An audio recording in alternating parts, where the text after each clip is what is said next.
Syederalun, bencana banjir yang melanda kota Subulu Salam sejak Sabtu 6 Mei 2023 malam hingga kini kondisinya semakin meluas. Banjir meluas ke Kecamatan Sultan Daulat hingga merendam permukiman penduduk di 3 desa dalam kecamatan tersebut. Informasi yang dihimpun seramnews.com, banjir mulai merendam permukiman penduduk di Kecamatan Sultan Daulat pada Minggu 7 Mei 2023 pagi.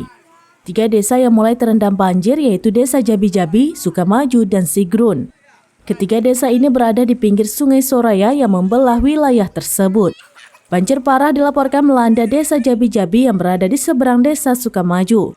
Ratusan rumah warga di Desa Jabi-Jabi, Sigrun, dan Sukamaju terancam akan terendam mengingat kondisi cuaca masih hujan.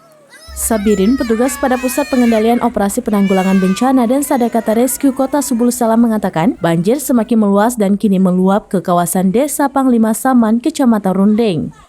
Banjir yang berasal dari luapan Sungai Soraya mulai masuk ke permukiman penduduk di Desa Jabi-Jabi, Kecamatan Sultan Daulat. Kondisi debit air Sungai Soraya terpantau di Desa Sukamaju, Kecamatan Sultan Daulat, Kota Subulu Salam masih tinggi. Sementara cuaca di Kota Subulu Salam dan sekitarnya masih diselimuti mendung dan jika kembali diguyur hujan akan memicu banjir susulan. Dari Subulu Salam, Khalidin, seramnews.com.